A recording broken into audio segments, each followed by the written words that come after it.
Yo, what's up, everybody? Another thought that just came to my mind. So, I'm booking a load today this morning. Call a broker up. They're talking about they need scale tickets, light and heavy. So, after you haggle with them, let's just say for the sake of math that let's just do an easy load. The load is gonna pay $1,000. Well, in this case, the load was paying 500, right? So you're gonna tell me that he needs a light and heavy scale ticket. I'm like, okay, well, I need an extra $50. So he's gonna tell me, no, it's all in the rate. No, dog. The rate is 500 for my load. Now you want me to take $25 out of that, and it's gonna really kind of cost me more because my driver has to go out of his way to find a truck stop, so that's fuel and time to weigh my truck. Whether he weighs it before or after,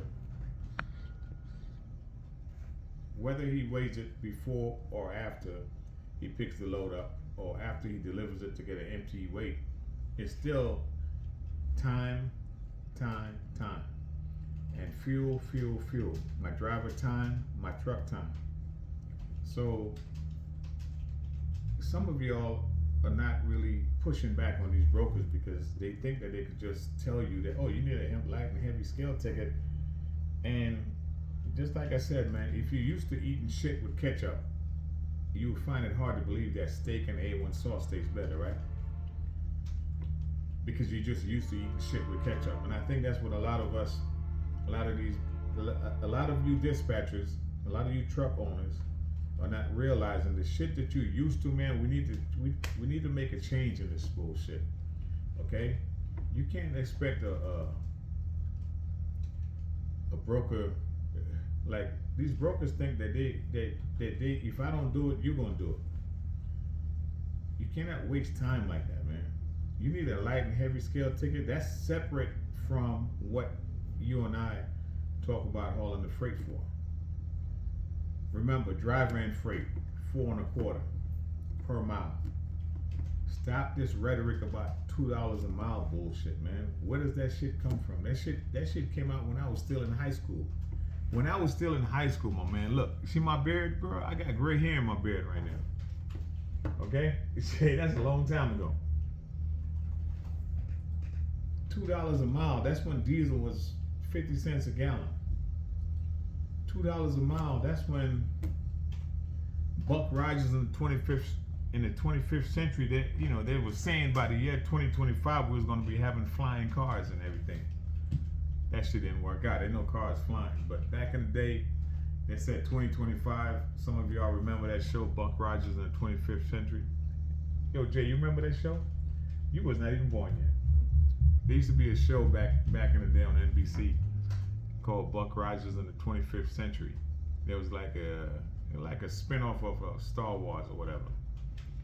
But they were saying by the year 2025 was going to have everybody going to have the personalized little robots and everything like that, and cars was going to be flying, and they would not be touching the road. Rubber won't be touching the road anymore. But that's back then, man. So drivers, you went out there, you got your truck, you got your own authority. Stop running this cheap freight, man. Brokers are getting $1,000 on a load from the shippers, and that price, that transportation cost transcends into the cost of the grocery store, the cost at the regular stores. For inflation, everything is going up. Transportation cost is going up, and we're not getting any transportation costs. The fee for the transportation is being paid to the brokers, and they're not paying the trucks. And insurance done quadrupled, fuel quadrupled. That means 4 times. Back in the day when I first started my trucks, my insurance on one truck used to be about $500 or $600 a month. Now it's $2,000. So what's that? 4 times 5. Quadrupled, right? If diesel was back in the day, what, $1 a gallon, right? Today it's 4 times. It's $4 a gallon. Stop running cheap freight, man. Stop. these drivers are blaming these other drivers, and these drivers are, bro, the best thing that you could do, use your calculator. Truck owners, stop letting your dispatchers book these cheap ass loads. Dispatchers, stop booking these cheap ass freight, man. We have to have a revolution in trucking right now. It needs to be that. This is the worst it's ever been. Okay? And brokers now inviting their buddies, which I'm gonna make another video. I'm gonna tell you about a conversation I had with this other broker that I'm gonna save it for the video. Maybe I might make that one another day. But these people are coming in. A lot of people from other sectors are coming into the brokering side because they hear there's money to be made over here in trucking. And the angle of trucking that they're making money with has nothing to do with them owning a truck or driving a truck. The angle that they're making money with is brokering. People are telling them like, hey, there are fools over here. All these trucks on the road, they're nothing but stupid truck owners, stupid truck drivers. They're fools over here in the trucking industry. Let's make money on their heads. They're talking about me and you, bro. No one's standing up and actually saying that. No one's standing up and bringing light to this. Am I the only one? What, I'm the only one that's thinking like that? No, man. Come on. Let's have a united thought process. United thought process. Don't let, I'm not thinking here and you're there. Let's come up. We're going to hustle on the same street of trucking. Let's keep our numbers up. Stop hauling cheap freight. When you get stopped by the DOT for marker lights and headlights and tires, all that has to be paid for. And another angle of when you get stopped, I guess what I was about to say is that goes on your safety score. At the end of your insurance year, insurance company look at your safety score. If you get all these infractions by DOT, those things have to be fixed. How are we going to be able to fix it? How are we going to be able to buy tires and marker lights and headlights and take care of our trucks so our safety score wouldn't go up? That's another angle that some of you new truck owners are not understanding. Insurance companies are looking at your SMS scores, and they're dictating what your premium should be, because your safety scores on your trucks, when you get inspected, they're looking at that. Now that brings up your insurance. So you might not think you're paying for it at the time when you get pulled over, but you're going to pay for it later. So again, how are we going to be able to compensate for all of this? By running cheap freight, man. Let's do your numbers, man. Your numbers. Your calculator should be your best friend. Loads are no longer should be no $2 a mile. Where they getting this bullshit rhetoric from? How are they supposed to tell me what's supposed to be able to handle my overhead if I can't tell them what's going to handle their overhead? It's time for a revolution in trucking, man. There's a reggae song called Revolution by my man Dennis Brown. It's time for a revolution. Jazz, you ever heard that song by Dennis Brown? Which one? It's time for a revolution. Yes. What you know about that, Jazz?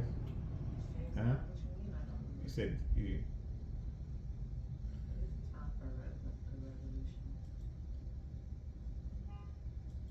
A revolution in trucking.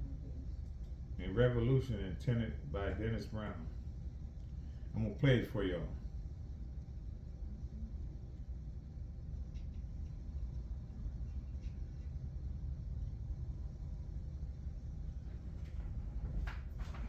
It's time for a revolution.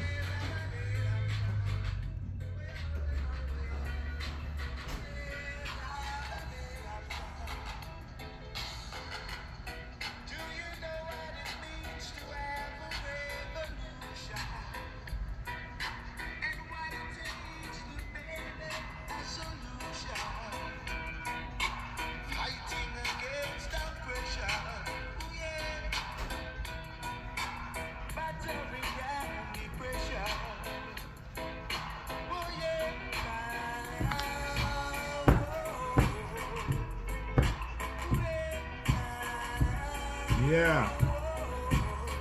Jazz, can you feel it? It's time to be ready for revolution.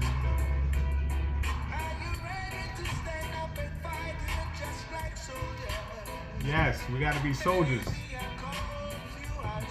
That's right. Many are called, few are chosen. Let's go. Yeah. It's time for a revolution, people. Let's stand up. Let's make it happen. It's your man, Batman. Trucking and common sense, people. It's time for a revolution, right? Until my next video with my man Wes, Trucking and Common Sense, let's use some common sense out here. I'm not trying to be too animated because this is serious business. But let's use our head, people. It's time for a revolution. It's time to use some common sense. Stop running cheap freight, bro. We need to have a revolution out here. Everybody's fighting for what they getting, and they getting it. We the truckers, and we getting what you call that? Screwed. Excuse my language. Some of y'all get offended by my animation or whatever, but I'm not doing this to be popular, brother. I'm doing this because like there was a line in a favorite in some movie I was watching, and man, you're killing me out here, man. You're killing me out here. You know? You're killing me, dog. You're killing me. Until next time.